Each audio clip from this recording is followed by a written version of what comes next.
Welcome into the Russ Joy Show. I'm not sure you figured that out because you're smart. It's also the name of the show. Welcome in, friends, Roman countrymen, lend me your ears. There's so much to talk about.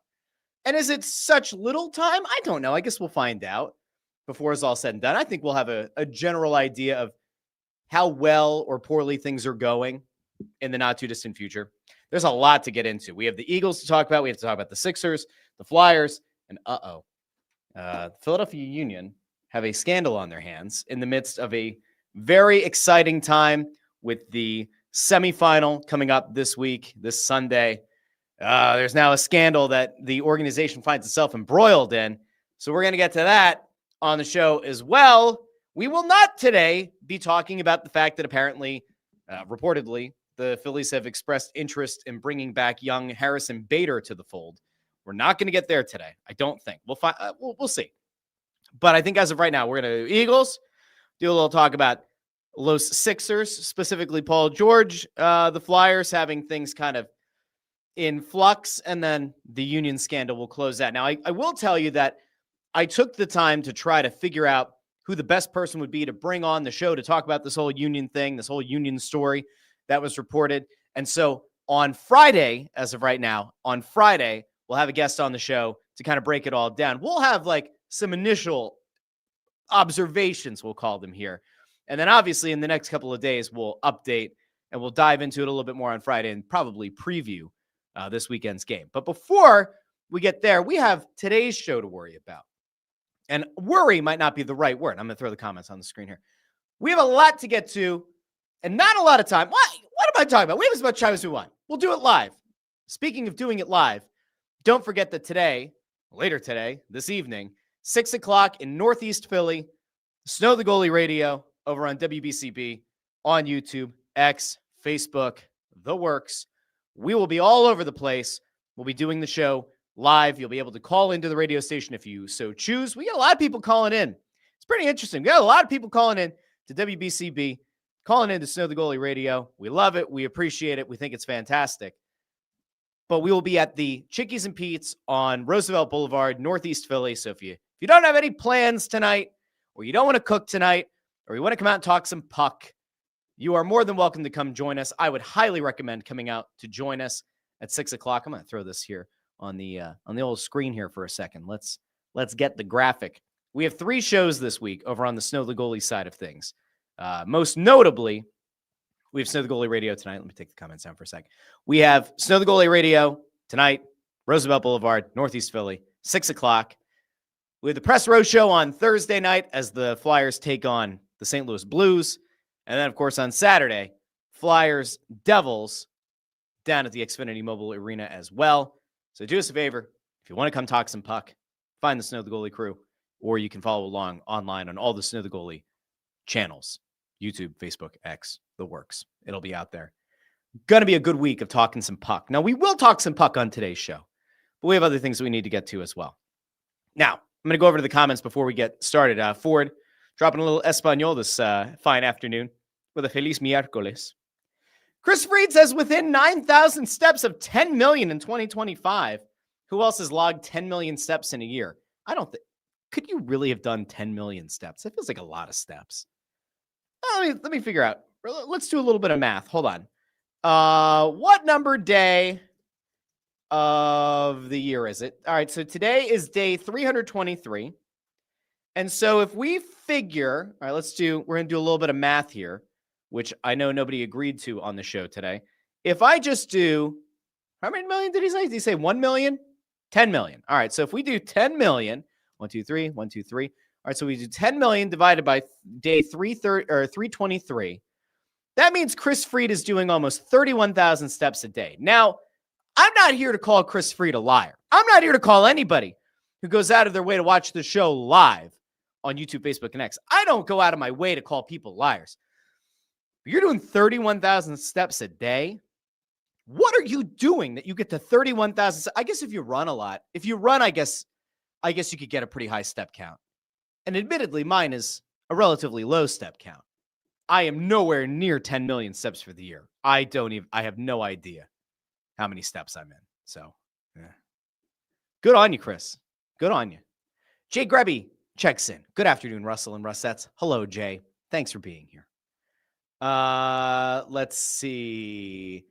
Jay asks, when we talk Flyers, can we talk about who will end up being the odd man out on the wings when Martone arrives? Yeah, we'll get there in a little bit. We will.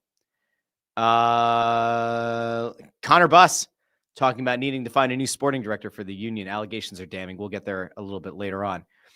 Chris says, will Russ be visiting the historic sports intersection of Cottman and Frankfurt Avenues before going to Chickies? I don't know. I'll go wherever the Waze takes me.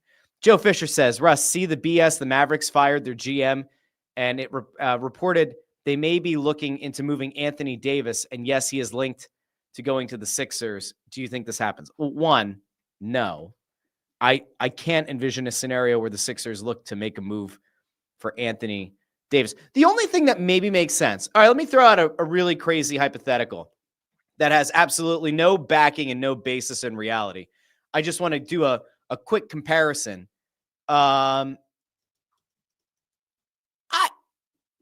Okay, play this one out with me for a second. The Sixers have a little bit of an issue with the lack of availability of one Joel Embiid. Anthony Davis is older. Anthony Davis also has some issues with being able to remain healthy. Is there a scenario in which Anthony Davis could be traded for Joel Embiid straight up? The answer is no. I just did a quick trade over on Spotrac. That will not work.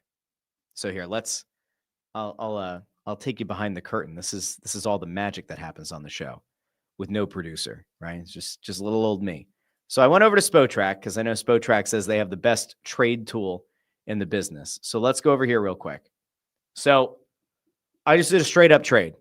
Anthony Davis for Joel Embiid. They make roughly the same amount of money. Financial details. The Sixers would be a under first apron team after the trade has been completed. The Mavericks would be a first apron hard capped team after the trade. And so it says Dallas is hard capped and over the apron by $11 million. So I guess that means that we would need to send away more salary. Who can they send that would make sense? Cooper Flag. No. If we were to get them to send, I don't know why they would do this. Let's just say get off of the Klay Thompson money. No. You've exceeded the allowable incoming by $15 million. Okay, so that doesn't work. I don't think there's a trade. I don't know what the trade to be made would be. Could we do, hold on, let's play out. I'll do this one other way really quick and see if this makes sense, although I don't necessarily think it will. If it were a Paul George for Anthony Davis trade, it would still fail because the Sixers would fail, or they would exceed the allowable incoming by $2.4 million. So that wouldn't work. Okay. I don't know what to make of any of it. No, I don't think that the Sixers are going to get involved in the Anthony Davis sweepstakes. I don't think it's a move that would make a lot of sense for the team. I think even if you, at this point, right, if you're like Joel Embiid's health is such a question mark and going forward, the contract is so big, let's trade him for Anthony Davis. Anthony Davis has had injury issues as well. I can't envision a scenario where even the Sixers like look at that and say that makes sense. If you were going to look at like a deal of Paul George for Anthony Davis and say, hey, we believe in maybe running 3-guard lineups at some point. We believe in Kelly Oubre in a meaningful way. We don't need Paul George. I don't know why the Mavericks would make that move. So like, I don't see a scenario right now where it would make sense to have a Sixers Mavericks trade.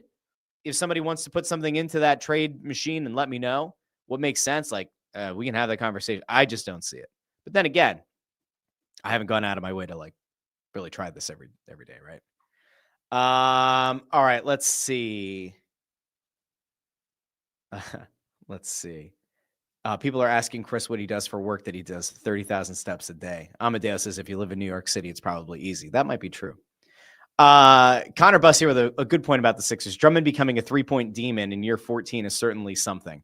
It is pretty wild. That maybe is like one of the coolest stories, I guess, to come out of this season so far for the Sixers is that Andre Drummond, this far into his career, has not become a good 3-point shooter, not become a lethal big man 3-point shooter, but like through 12 games this season, he's at 43.8% from downtown. His previous high in a season, because I know you were wondering, was his first season in the league. He shot 50% from downtown. I don't know how many 3-point attempts per game he had. I can't imagine it was much. Let me see. Let's go to raw totals here. He went 1 for 2 from beyond the arc as a rookie. Let's see. The most 3-pointers he's ever attempted in a season was 2018-2019. He went 5 of 38 from beyond the arc. That's 13.2%. He had another season where he put up 35, the year that he was traded from Detroit to Cleveland, or he went from Detroit to Cleveland, 2019-2020, he went 5 of 35, which is a 14.3% clip. So him hitting 7 of 16 to start the year, 43.8%, good on you. Good on you, Andre Drummond. I mean, they always say, can't teach an old dog new tricks. I don't know if that's true. What I do know is true is that Andre Drummond is at least trying something new, and that old dog seems to have learned a new trick, and good on him for doing it. Now, it's really not the whole point of today's show, though. That's not really where I wanted to go with today's show. I actually want to start off a little bit of Eagles. We'll come back around to Paul George later on. We'll get to Flyers. We'll get to the Union scandal. Let's go to the Eagles first. So you've probably been seeing this stuff going around social media. There are more and more jabs being taken at the Philadelphia Eagles. There are more pundits talking about the Philadelphia Eagles and how their offense isn't sustainable. I've seen clips going out from local media outlets where there are people getting brought on that say that Jalen Hurts flat out stinks, that he is unwilling to throw the ball into traffic or over the middle of the field. There are people who say that Tanner McKee would have been a better option at quarterback, yada, yada, yada. We talked about the fact that Derek Gunn put out the report about people in the organization not being happy with Jalen Hurts, and that Hurts is cognizant of the fact that he kind of has the team over a barrel, all that kind of wonderful stuff, all the kind of stuff that warms the cockles of your hearts, I'm sure. No, it doesn't. It's the kind of nonsense that continues to permeate the media landscape around the Eagles. And I have an actual problem and a concern. And my problem and my concern is, why is this stuff still coming out in the course of a season where the Eagles have started off 8-2? That's my problem. Like right now, my number one concern is, why is it that we keep seeing after every single game, many of them have been wins, 8 of the 10 games have been wins. Why do we continue to see anonymous sources talking to the media saying they're upset with Jalen Hurts? What is the end goal? And as an organization, isn't it pretty critical that you get everyone on the same page? We are not, under any circumstances, happy with anybody who goes to the media and expresses this opinion. Like, isn't the idea that you're supposed to be a very good culture team? Like, if we go back to the decision by the Eagles to not be on the field for the banner unveiling on opening night, right? And then Nick Sirianni said, I didn't even realize they were going to be doing that. And you go back to players saying, that was last year, this is this year, we're focused on this year. Even recently, A.J. Brown saying, thanks for the championship, thanks for the title, thanks for the ring, but I'm focused on this year. If that is the organizational mindset, we're not looking in the rearview mirror, we're looking forward. Why are there people that feel comfortable still going to the media as anonymous sources to throw the quarterback under the bus? What is the reason? Because you would think that if winning is really the ultimate goal, and winning is the thing that, people have kind of thrown at A.J. Brown's feet. Well, does he not care about winning? Does he care more about his own stats? If you're going to kind of hold his feet to the fire, shouldn't the same be applied to all of the anonymous sources that are running off to the media to complain? Because, isn't the goal to win games? You are 8-2. You are the top team in the NFC. You have a legitimate path to being the number 1 seed with home field advantage throughout the NFC playoffs. Shouldn't the idea to be get your house in order and make sure that everyone is on the same page? It feels like this is going to be how the entire season plays out, that week in and week out, Eagles win games, and then it's just waiting for the other shoe to drop, waiting for the scandal to come out, waiting for the anonymous quote to come out, waiting for a tweet or an Instagram post to be taken the wrong way. At some point, don't you just expect that adults are going to be adults, and that if there really are issues, and if there are issues with the quarterback, that they'll be addressed in the offseason? Isn't that what you should ultimately strive for if you're the Philadelphia Eagles? Because to me, that should be the most important thing. Why on earth does anyone feel empowered in this moment to go to the media and say, well, we would actually be a good team, even if Jalen Hurts were the quarterback. Well, it seems like he's afraid to throw the ball over the middle. It seems like he's risk averse. He doesn't want to throw into double coverage and allow his wideout to make a play. Like, why does this continue to happen? Why? You are essentially cutting your quarterback, your franchise quarterback, at the knees. I don't understand it. Now, I guess we can also kind of play the game of, should we continue with this idea that Kevin Patullo is solely to blame for the offense? Maybe he is, maybe he isn't. I would say that to this point, it's been pretty well known, well documented that Nick Sirianni doesn't just give full autonomy to his offensive coordinator, that a lot of the concepts that are installed week in and week out come from Nick Sirianni, and that is a collaborative environment. He doesn't just give up the play calling and the game planning on the offensive side the same way that he does for Vic Fangio, right? Fangio, by all accounts, has full autonomy over the defense, and that's probably for the best. But it seems like Sirianni still has some kind of influence on the offense. So I don't know. Is it fair to throw Kevin Patullo all the way under the bus? Probably not. Would I rather see Kevin Patullo get thrown under the bus than Jalen Hurts? Probably. But there probably is a certain percentage of blame that does go to the guy who has the ball in his hands every play in Jalen Hurts. And look, if it's a situation where you break down the all-22 film and you see that Kevin Patullo's offense is evolving over the course of the season and Jalen Hurts just isn't willing to throw the ball into tight coverage, well, then it is a problem. And then it probably does fall solely on the shoulders of the quarterback. But to this point, it doesn't feel like that's the case. So again, I just don't understand what is the ultimate motivation for a player or a coach or someone within the organization to go to the media right now and throw the quarterback under the bus. I don't get it. If you're going to try to win a Super Bowl, he's got to be a big part of it. And in fairness, he was the primary reason that they won the Super Bowl this year. I mean, it happened months ago. We are like, 9 months removed from a Super Bowl win. And people are talking about Jalen Hurts being the problem with the offense. I must have lost my mind. I just must be on a totally different planet. I have to be. It must just be me. I don't get it. I'm going to go over to the comments here, and then I'm going to get to one of the incendiary comments that came away today. Philly fan says, it's the fans' fault that the Eagles are the most scrutinized team nationally because we're hyper-focused on every little breadcrumb for national clicks. That is true. I think that there's definitely some truth. I think that the fact that very clearly Eagles fans live and die with every tiny little factoid, every little update, that probably does kind of push a national media narrative. I mean, what do we talk about every offseason? I talk about how stupid it is to track training camp stats. And finally this year, J.J. Watt, of all people, ran with it about how stupid it is to track stats in training camp because you don't actually know what's being worked on. You don't know whether the concepts that are being installed by the coaches are set up in a way that it's supposed to be an advantageous, essentially let the offense get this rep, let them get the reception, let it all play out, or, see how the defense is going to react to a certain look. Like we don't know. So I think it's always stupid to track those training camp reps. But that started here. Like, I'm pretty sure that the training camp stat tracking started in Philadelphia. I think Elliott Shore Parks was at the forefront of it. I don't like it. I don't agree with it. But that became fodder for social media. Every single time that A.J. Brown has put out anything that's even remotely viewed as potential slight or a potential side eye or a potential subtweet or whatever the hell you'd call an Instagram post that's meant to be like that, people have jumped all over it.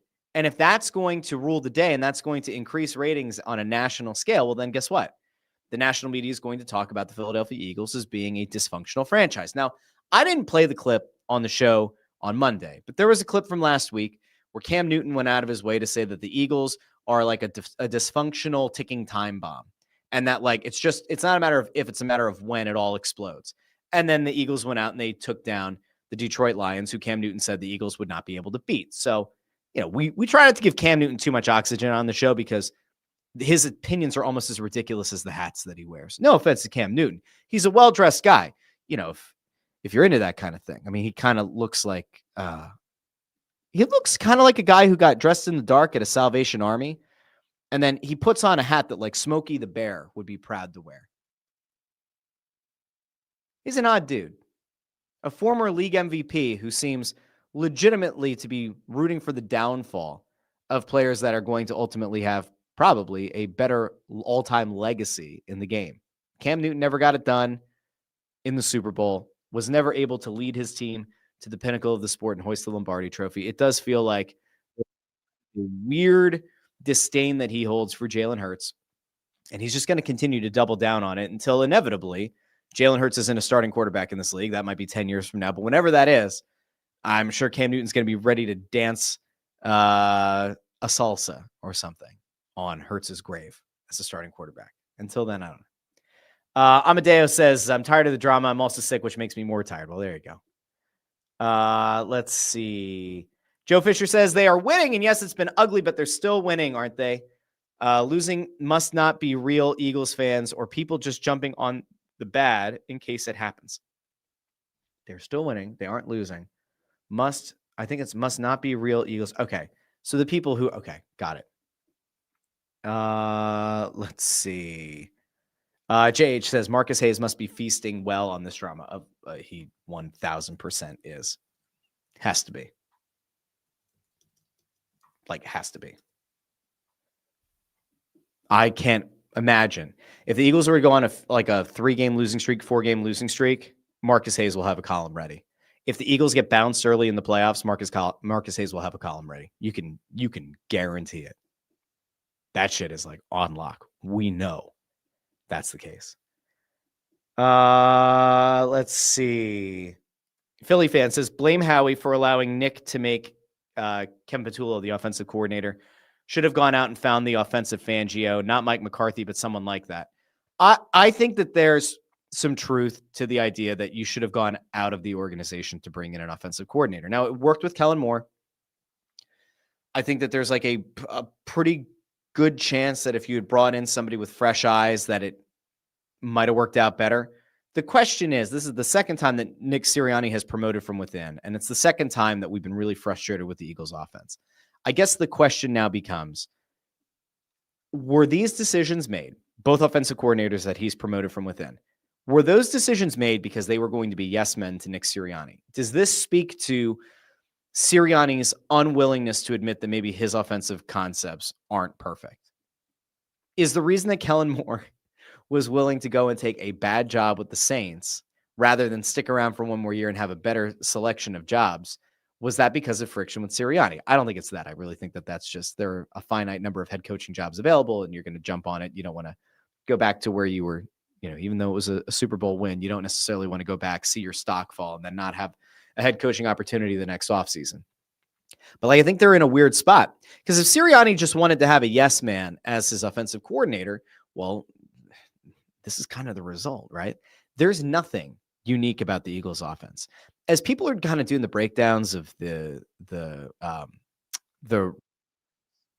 right of AJ Brown, especially, there's nothing about this offense that stands out in stark contrast to what's being done in the league from an innovation standpoint. This just looks like a very basic bitch offense. I think that's what we should call it. We should call it the BBO, the basic bitch offense. That's what Kevin Patullo has this Eagles team running. Now, if we were to see that some route concepts have been updated over the last few weeks and that AJ Brown is actually running more across the middle of the field where you would expect a guy of his size and speed and ability to find success, and Jalen Hurts isn't getting in the ball, well, then we have a different conversation. Then we do have look, they've made adjustments to the offensive game plan. The quarterback's not executing them. Well, then that's where it becomes fair to question the quarterback. But it looks like week over week, we're seeing a lot of the same concepts. Nothing is really changing. All right, let's go to Ford. Says hiring Kevin Patullo was dumb. Should have looked outside. Hopefully, Kellen Moore is enjoying being a head coach with the horrendous Saints. Yeah. Jim Grassa says the common denominator in all of this is that when we have an established offensive coordinator, we go to the Super Bowl. That is true. That is true. Joe Fisher says, Russ, what people aren't talking about is how many times Hurts has had a different offensive coordinator stay for more than 1 year and what won and what his starting record so far is a winning one. So, okay, here's the thing about all of that. He hasn't had the same offensive coordinator 2 years in a row. I think the only guy who kind of qualified was Steichen, who was brought in partway through a season and then had one full season as offensive coordinator. It's been like every year there's been a different OC, which is where I come back to that idea of how many of these seasons that Sirianni has been in control, how many of those seasons have been a heavy Nick Sirianni influence on the game plan, the methodology, and the philosophy of the offense, and how much autonomy have the offensive coordinators have to work within certain parameters? We don't know. We're not there.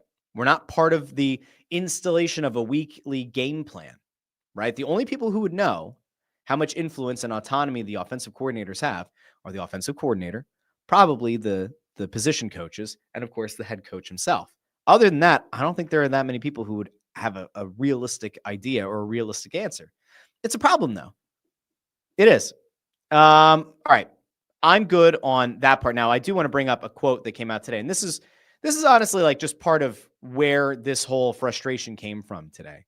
Is I was kind of going around on Twitter earlier, and I saw that over on First Take, Dan Orlovsky had some pretty critical things to say about the Eagles offense. And most notably, he had some pretty critical things to say about whether or not the Eagles offense can get the job done. And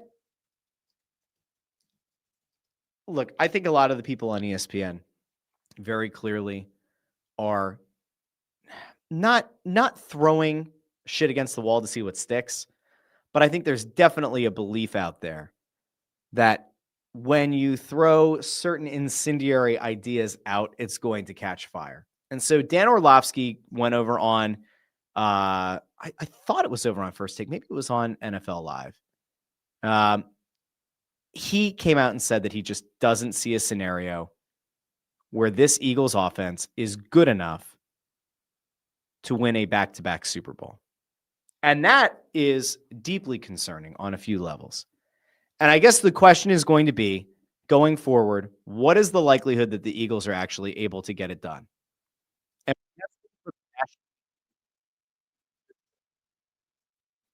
then that to me is a legit concern. So I'm going to go over to Orlovsky. This was from over on NFL Live. I thought it was on First Take, but it's on NFL Live. We're going to just throw over to this for, I don't know, a minute or so.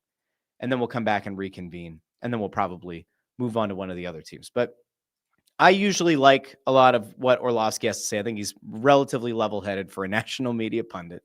He very clearly believes that the Eagles have no shot of winning a Super Bowl again if this is the offense. Let's go to Orlovsky. I'm giggling because this pass offense is so much like Dallas's last year. I mean, Dallas's last year, I remember calling it the theme paper offense, where it's just straight lines. Well, that's not great. Being compared to last year's Dallas offense is pretty damn bad. That's kind of what this pass game is in Philly this year. No, this offense is not good enough to win the Super Bowl for a second straight year, okay? Well, that's the damning line. Let's recap. Let's re-rack that.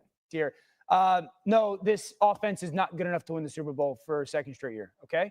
It's the deadly combination of two. Yes. Dan, let me ask you a question, bro. You've been in so many. Now, at the risk of YouTube flagging this video and causing a lot of nightmares for me after the fact, they then dive into this idea of how hard is it to install certain concepts that you're not seeing. Bunch, groupings, pre-snap motion. That's not just doing it for the sake of having pre-snap motion. And Orlovsky essentially says, and you can find this over on Twitter, he essentially says that, like, it's not that complicated. It's not that hard to add to what you're already running. And these are professional players and they should be able to execute it. So if fans are looking at these concepts and they're looking at the route mapping at the end of a game of where A.J. Brown's routes were mostly on the outside and practically didn't run anything over the middle, if fans are able to see that, if pundits are able to look at everything and say, this isn't that complicated, this offense is too talented to have the limited success that they've had so far, it can't be that hard. Like something eventually has to give.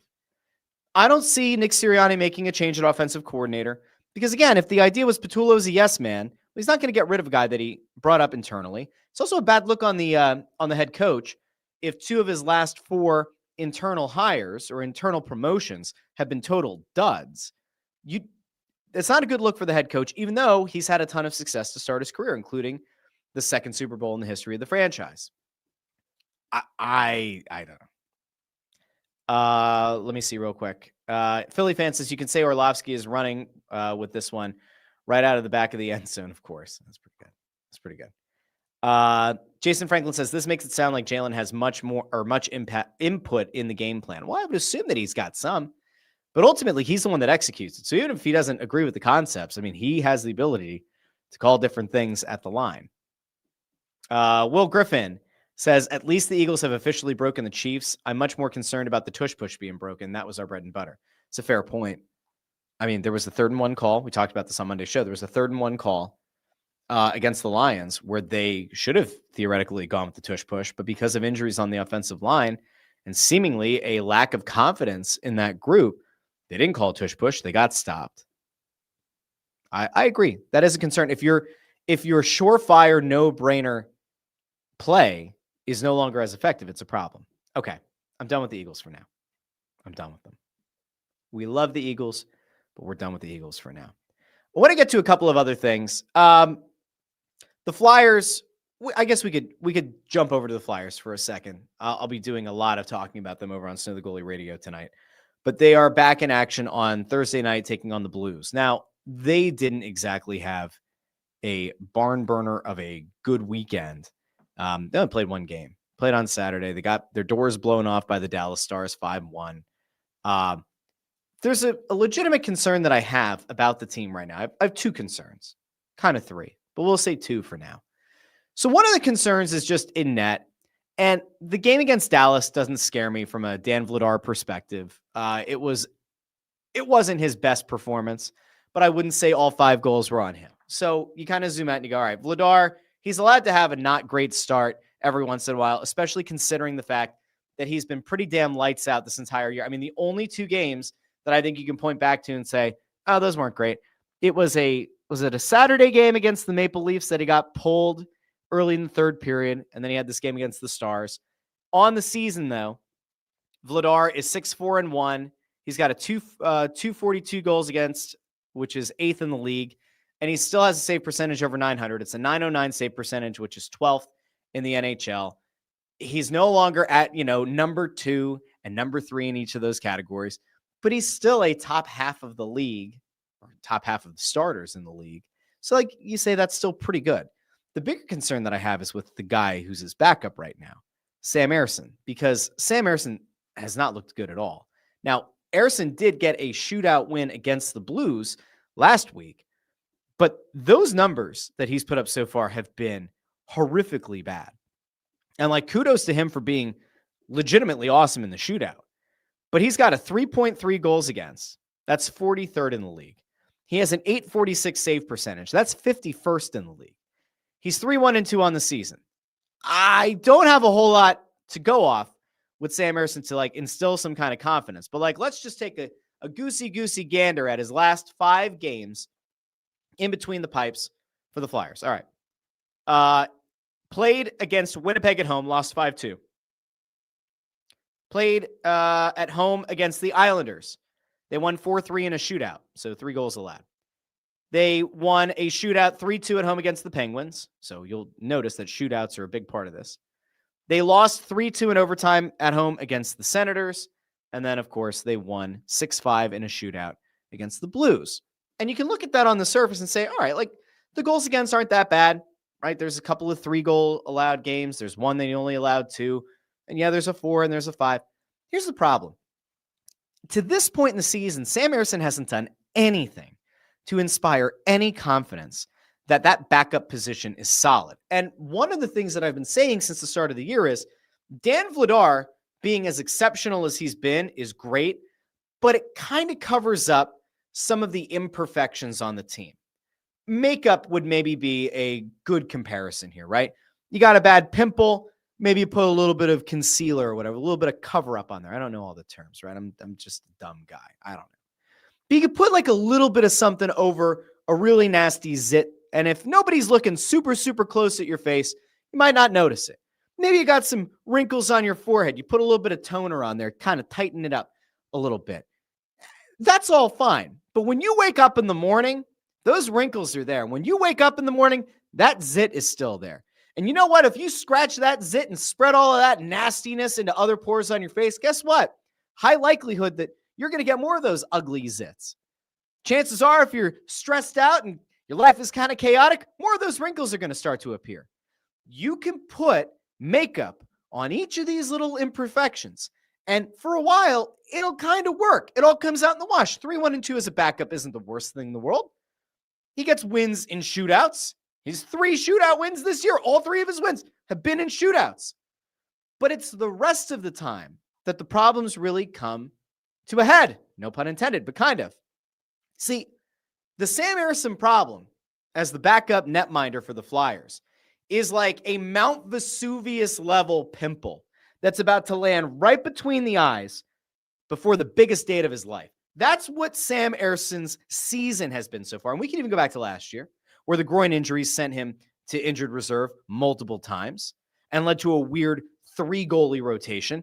The Sam Ersson problem is a legitimate Mount Vesuvius level pimple that's getting ready to come to an head. And at some point, it will fully come to a head for the Flyers. So far, they've been able to put a little concealer. Oh, a shootout. Sam Ersson's okay in the shootout. He has 3 wins in the shootout. You put a little bit here.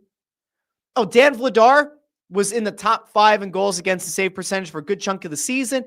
All right, that's putting a little bit of toner, tightening up those wrinkles. Eventually, this will come to a head. And the question that the Flyers are going to have to answer is, how long are they willing to roll the dice that Sam Ersson is the right guy to be the backup? We could actually have an honest conversation about, is Dan Vladar really the guy that you want to envision being the number 1? It's always hard to say because goalies are very complicated creatures, right? Goalies are so freaking unpredictable. You never really know what you're going to get from one. And you never really know when a guy's going to hit his peak performance. And at this point, Ersson is 26 and Vladar is 28. You can look at Vladar and say, hey, could this be a really good stopgap guy that can give us, starting quality performance, maybe not top 5, maybe not top 10, but like a really solid starter? He might be. Remember, the most games he's played in a single season so far has been 30 games. He's at 11 so far this year. So it's probably fair to wonder, can you really put all the eggs in the basket of Dan Vladar being the number 1 guy? So far, he's looked good enough that I think you could say, yeah, at least for now, small sample size, he's looked pretty damn good. But the backup shouldn't be the problem. Like in reality, they thought Ersson was going to be the starter and Vladar was going to be a really good backup. Maybe give you 30 games. Maybe be able to be a guy that you lean on in some high leverage games like he was with Calgary. But right now they have the guy that was supposed to be the backup as the starter. And now the guy that was supposed to be the starter is underperforming as a backup. And the problem is, it's not like Sam Ersson has games where you say, that goal's not on him. None of the goals are on him. No, virtually every game, there's 1 or 2 goals that Sam Ersson allows that you go, he needed to have that. And here's the bigger thing. Even if you get to the end of a game and you say, well, it's not all on Sam Ersson. There's one part of this that I just fundamentally cannot understand. There are times where you need a goalie to make a save to bail you out. Vladar has done it this year. Vladar has had moments in games where he pulls an incredible save out of nowhere and bailed out his team, who turns over the puck in their own zone. And Vladar has made that save, looking like a number 1 netminder. It feels like virtually every time the Flyers make a mistake in front of Sam Ersson, it ends up in the back of the net. So my question once again is, at what point do the Flyers say enough is enough? Now, I don't know. Could there be another team in the league that would be interested in trading for him? Maybe. He's an RFA at the end of the year. Could a change of scenery thing be a good idea? Maybe. Do they really want to go to Alexei Kolosov now? I can't imagine they do. They certainly don't want to bring Bjarnason up. Are they going to go explore the trade market for a more reliable backup? Would they instead look at it and say, we like what Dan Vladar has given us, but we don't think that he's going to be able to hold up to a starter's load, and look for a starting goalie in the middle of a season? And what team is going to be willing to trade a starting netminder to your team now? Like, I don't see it. So all of this is to say, there are a lot of concerns that I've got right now with that situation in net. But then again, this is the Philadelphia Flyers, and you expect it. We can also kind of take a look at it and say, at 9-6-3, they are 500. I don't like to look at overtime losses or shootout losses and say, well, they don't count the same because you got the extra 5 minutes of time, that extra time beyond the 60. So we're going to give that a different percentage. No, you're 9-9. You've won 9 games. You've lost 9 games. They're hockey 500. That's fine. That doesn't even bother me. I didn't have ridiculously high expectations for the team. I said, I think all along Their plan was to try to make the playoffs, be a bubble playoff team. They seem very well on their way to potentially being that. But they're going to have to address the goalie situation soon. I cannot envision a scenario where if Sam Ersson goes out and has a couple more of these games where he's allowing 4 or 5 goals and a couple of them are softies and he's not making that save to keep the team in a game, they're going to have to consider a move. Again, will it be Kolosov? I don't know. I think they like what they've gotten out of Kolosov and Bjarnason as a duo with the Phantoms. And I would expect that next year, their plan is to probably go with some combination of Vladar and Kolosov at the NHL level. That's my guess. So this is kind of like you're trying to stem the tide. You're trying to kind of tread water from now into next season. But we'll see. I honestly don't know how it's going to play out. But I'm interested to know if people are, on the same wavelength as me. So we'll go out real quick to the comments. Philly fan says, Ersson is cooked. Prop him up for a trade to a team at the deadline. When their goalie gets hurt, call up Kolosov and be done with it. Yeah, I mean, I guess the urgency of if there's another team that loses their starter, maybe the Flyers can try to, I don't know, maybe they could try to put together something that looks like I don't know. This guy was once a starter. We really did believe in him. I don't know. I don't see it. Amadeo asks, is it wrong that I'm not excited to watch the Flyers at all? I would say that that's not as much on the goalie. I think it's much more on the fact that the Flyers don't put enough pucks on net and that it's a boring team to watch right now, which I want to come back to in a second. Jay Grubby says, same, Amadeo, the only team I really follow religiously anymore too. Yeah, it kind of stinks. We could talk about that in a second. Fawcett says, the only entertaining part of most Flyers home games is Snow the goalie. Thank you. Thank you.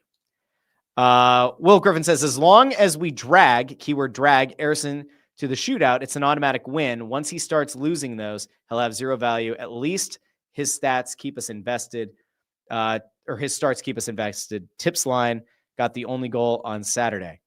I got to give Will Griffin credit because I shouted out Will Griffin's comment and said it was kind of unhinged the other day. Will Griffin was in here the next show saying great show at the end. Will Griffin's here. Will Griffin, you're good peeps.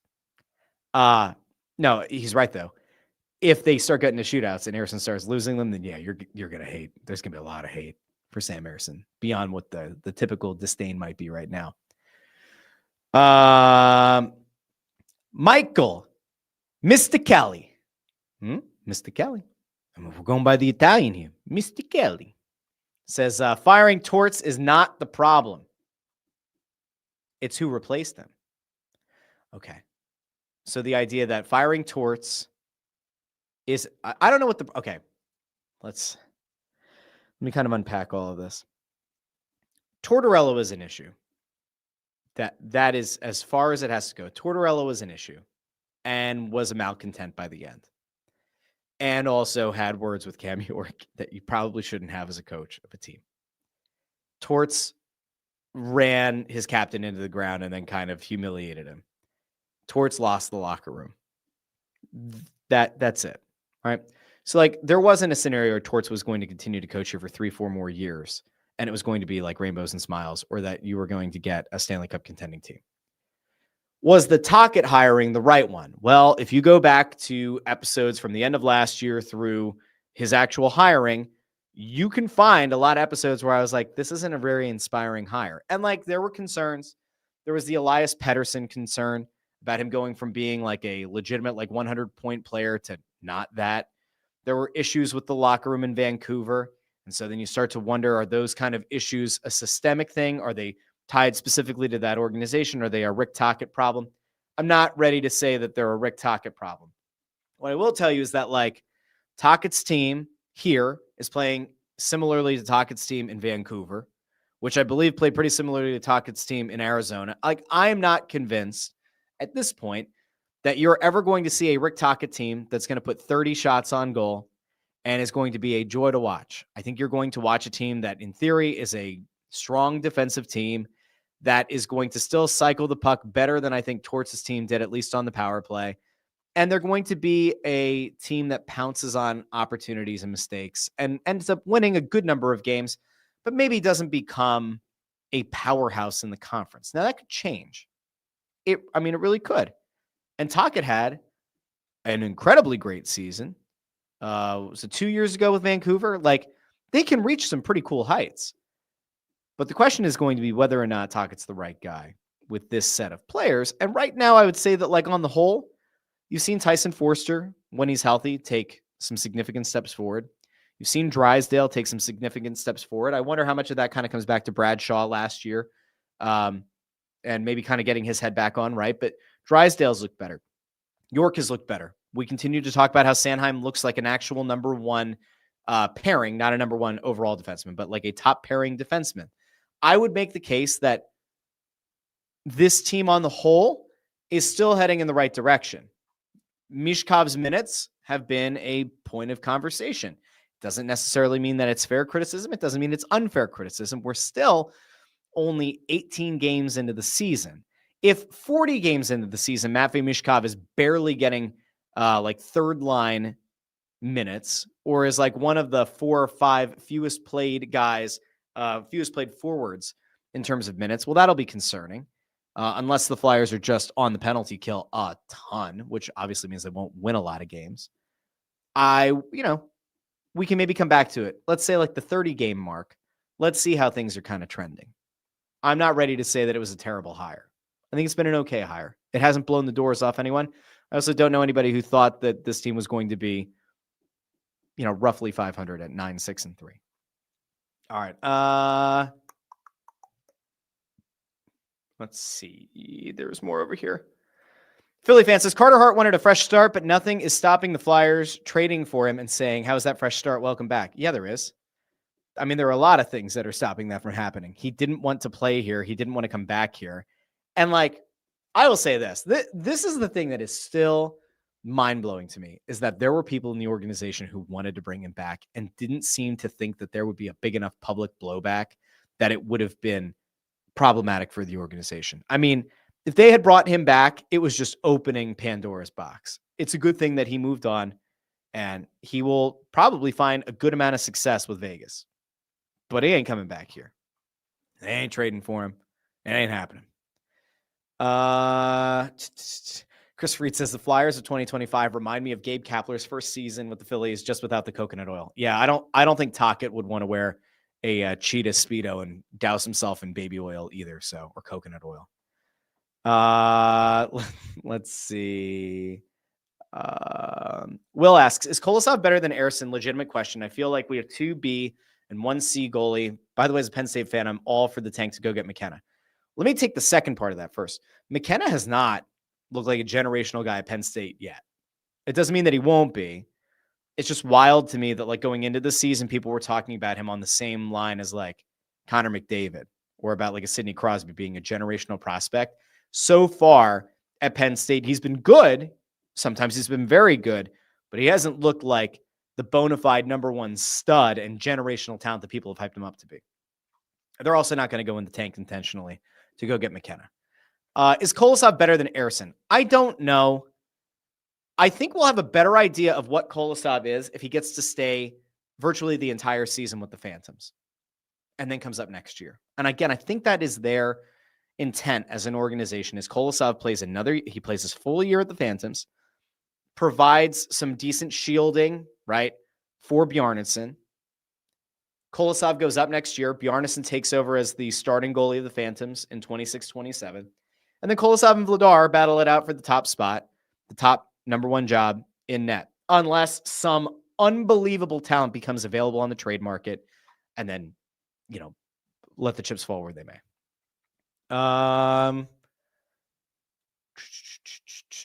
Okay, I think Jay Grubby says Snowden's Phantoms are a joy to watch. Here's like the weird thing, I guess, right? Snowden and Tocchet are in constant communication, apparently, or in enough communication. And like one of the things that we talked about on the Press Row show a week or 2 ago, I think with Jackie Spiegel, was that they're trying to pass a lot of like what's expected at the NHL level to the AHL, and how in the past when Lappy was at the AHL and Torts was at the NHL level, that they weren't playing the same system and the points of emphasis weren't the same. And so when a guy would get called up from the Phantoms, he wouldn't know what the hell to expect. Whereas now they're trying to make that transition back and forth a lot easier on these guys. And I think it seems to be working so far. Jake Grubby says, if they end up moving Mishkov to solve their winger jam because he isn't a Tocchet style player, that would be the worst possible outcome. They're not trading Mishkov. They're not. I don't see any chance of that happening ever. Philly fan says, bump Barkey and Martone. There's still a lot of fat to cut away from this team. They seem to be high on where Bump is at. And it seems like Snowden has gotten through to Bump, and Bump has been on a heater recently. There are people in the organization that believe Barkey's played really well. And then, of course, you have Porter Martone tearing it up in college and like very much is expected to be a game changer for this team when he comes up to the NHL level. There are going to be tough decisions to be made.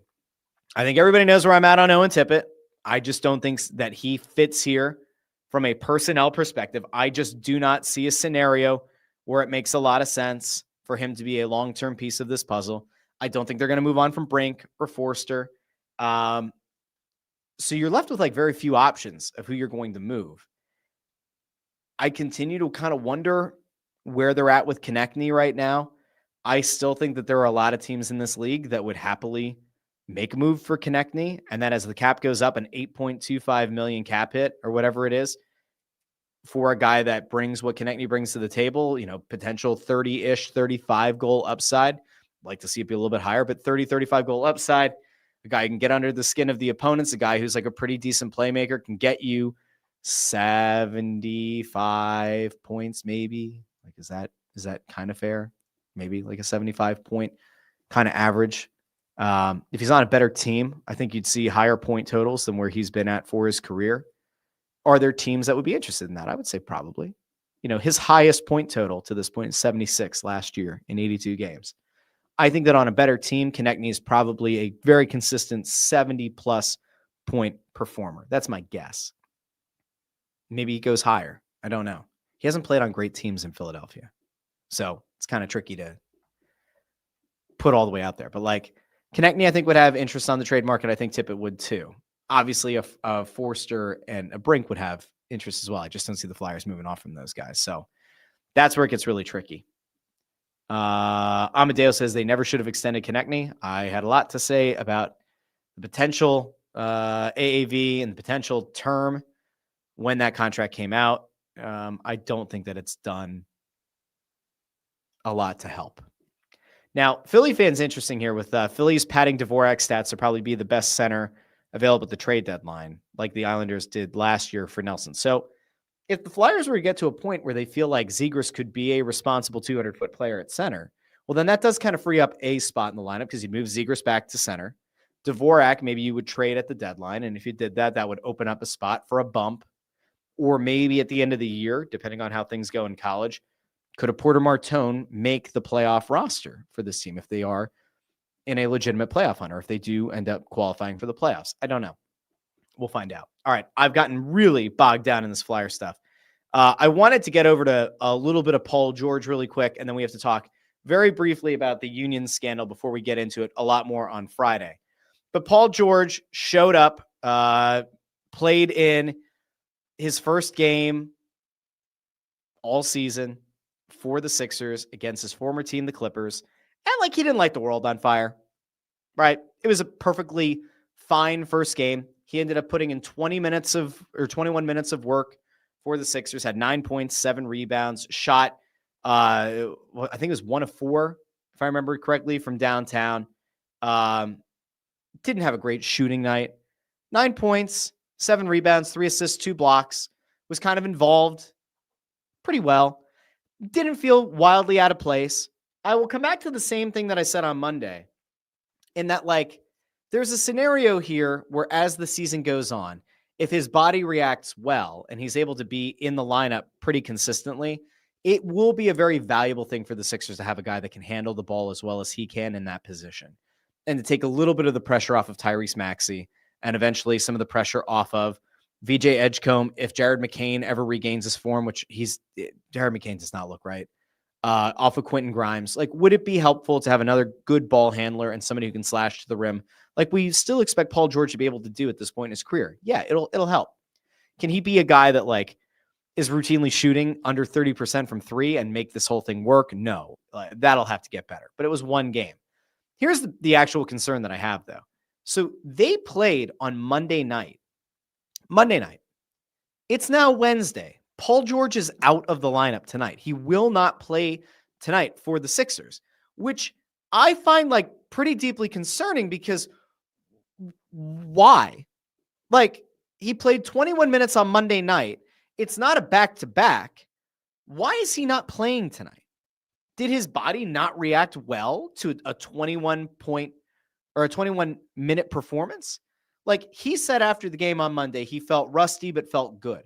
And what we had heard for a few weeks is that Paul George looked good in practice. So, like does all this make sense? If he's been practicing with the team full bore for weeks, he finally gets into a game, he plays 21 minutes, and he can't play in a game 2 days later. Isn't that a concern? Like, I think that's a concern. To quote Ford, how the hell is PG already out? I don't know. I'm not sure why he's not playing. I have no clue. So he's out of the lineup tonight. And surprise, surprise, Joel Embiid is out tonight.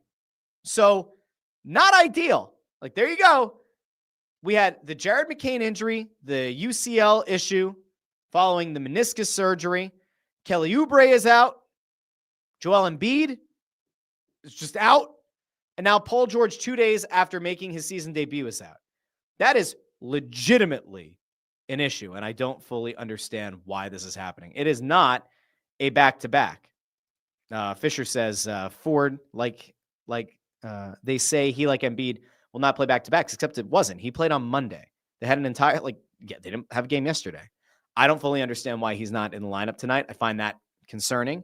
And obviously it's going to be a bigger concern long-term if not only do you not have a consistent Joel Embiid, but you also can't have a relatively consistent Paul George. But we'll come back around to that at some point. Now, the last thing I wanted to get to today is the scandal around the Philadelphia Union, and it is bad, very bad.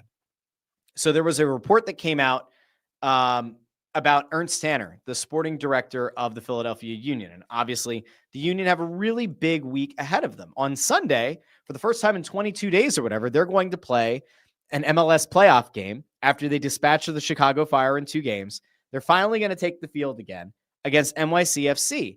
And this should be a game that gets you really excited. This should be a game that really does matter for the Philadelphia Union. It should be the main focus weeks after they played their last game in the playoffs. And yet, that's not the big focus. The big focus is on the sporting director, Ernst Tanner. The Guardian put out a story about Ernst Tanner's, I'll just show you the story. It was, what was it? Pablo Maurer, right? Pablo Iglesias Maurer put this out. I believe this came out last night. Came out Tuesday, late afternoon. This is the story, and it's got a pretty damning headline. MLS executive who built a powerhouse faced allegations of sexist, racist, and homophobic behavior. He denied the allegations, which prompted a recently concluded MLS investigation that could not corroborate them. Now, this is a very long story, and there are a lot of things in this story, including something I just had to pull off because it was a quote that he allegedly said about a referee touching one of his players a few years ago, throughout a homophobic slur that they claimed 20-plus fans heard him say. There were comments in here about him potentially saying demeaning things about female referees. There were things about comments that were made about people being subhuman potentially, or being not at the same level intelligence-wise based on their race. Not good stuff. Not good stuff at all. Now, MLS investigated. He was essentially cleared. As that subheadline says, MLS could not corroborate the claims. So this story breaks last night, and you go, all right, well, the investigation's over. So clearly, whether there was some truth to it or not, the thing is over, and now you just kind of say, all right, time to move on. Except nay. Because today, Major League Soccer put out a statement in which they said they are reopening the investigation. So this report by The Guardian was so damning that apparently the decision makers at Major League Soccer have reopened the investigation. The statement from MLS reads as follows, or from the Philadelphia Union. The Philadelphia Union takes all allegations of misconduct extremely seriously and is committed to maintaining a safe, respectful, and inclusive environment for everyone associated with our club. Discrimination, harassment, or abusive conduct of any kind has no place here, and all staff are required to complete annual sensitivity training. While a recent MLS investigation was unable to corroborate allegations involving sporting director Ernst Tanner, MLS has advised the union that it will be reopening the investigation, and the union continues to cooperate fully. The union has placed Mr. Tanner on administrative leave during the investigation. Throughout this process, our top priority remains the well-being of our players, fans, staff, and community. And so the union put out that big statement, right? So again, there are accusations of homophobic slurs, misogyny, about female officials, racial stereotypes. Some of that was also about officials as well. There was the thing about how he hired a coach at Union 2 who was unqualified and who essentially seems to have been verbally abusive to players, that maybe he carried himself with an air of arrogance and that was off-putting to coworkers. So you put all this together and you go, all right, how bad is it? Is this going to lead to Ernst Tanner being removed as the sporting director of the Philadelphia Union? And one of the things that MLS kind of put out in their own statement is that there were people who were approached in the first investigation. Many of them decided to participate either anonymously or not. And that those people in the midst of that investigation, they couldn't corroborate the accusations. MLS put out a statement today saying that they're going to maintain an anonymous reporting hotline and encourage anyone with relevant information to come forward. Now, the Philadelphia Union are in the midst of a playoff run. If there's ever a time, I guess, for the sporting director to get placed on leave, now is about as good of a time as any. Now, do we here at the Russ Joy Show condone misogyny, sexism, or racism? We do not. Did I hit all three? Let's see. Racism, sexism, and homophobic slurs. That was the other one. No. Do we condemn Ernst Tanner right now, coming off of an investigation where they couldn't corroborate the claims? Well, no, I don't know what you do. If the league looks into it, I think it's probably safe to say that some of the accusations could have been true. They very well may have. But if the league cleared him, and now you get additional reporting that, what this seems, and I could be wrong, so take this with a grain of salt. There were people who alleged things. Major League Soccer looked into it. Major League Soccer said, can't corroborate it. Case closed. Ernst Tanner's fine. You could stay in your position with the Philadelphia Union. Seemingly, somebody or somebodies who might have made claims against Ernst Tanner were unhappy with that. Then they spoke out to this reporter who presumably also had other sources speak. Maybe one of the people who had made an allegation also came forward to that reporter and put other things out there, because Major League Soccer essentially said that there were more accusations that came forward. And so now they're trying to parse what's true, what's not, and they're reopening the investigation. I guess the question is going to be, if Major League Soccer does this again, and they still are unable to corroborate the accusations, will there be another report to come weeks from now? And will they reopen the investigation again? At what point does the league say, we investigated this, it's from our perspective, it's done? Now, to their credit, if there are legitimate issues, and there was one of the things we didn't touch on here, is that apparently there was apparently inappropriate contact with a coworker. I think they said grabbed the butt of a coworker. You certainly cannot do that. You certainly cannot. And if that got reported to HR and wasn't handled, then that's shame on the Philadelphia Union for not following up. All of this is to say, it feels like a lot more information is going to come out between now and Friday. Friday, the goal is to have somebody on who's covering the team a lot more closely. And by then we'll have even more information to go off of. But for right now, it is a shame from a macro perspective that if you're a Philadelphia Union fan, your team's about to be in the conference semifinal. And instead of being able to focus on that, you have this very awful black cloud looming over the organization. And again, I will be fair.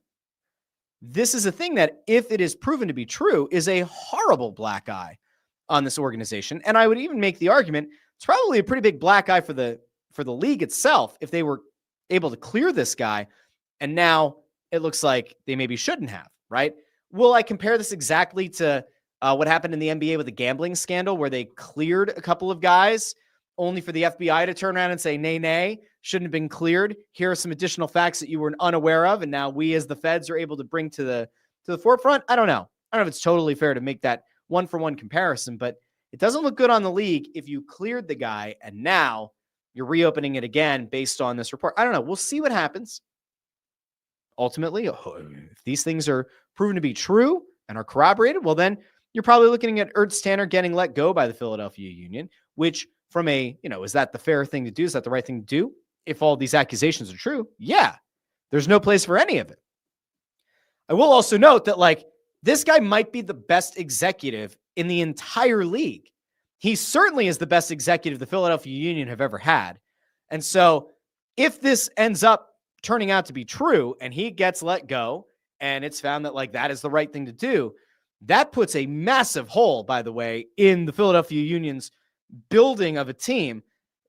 Ernst Tanner, if we just set all, I know it's hard, if we set all of these accusations aside and we just evaluate him on the professional quality of being able to build a team, he has been able to build a team that has been a Supporter Shield winner twice, has been able to build a team that might actually get back to MLS Cup again for the second time in a few years.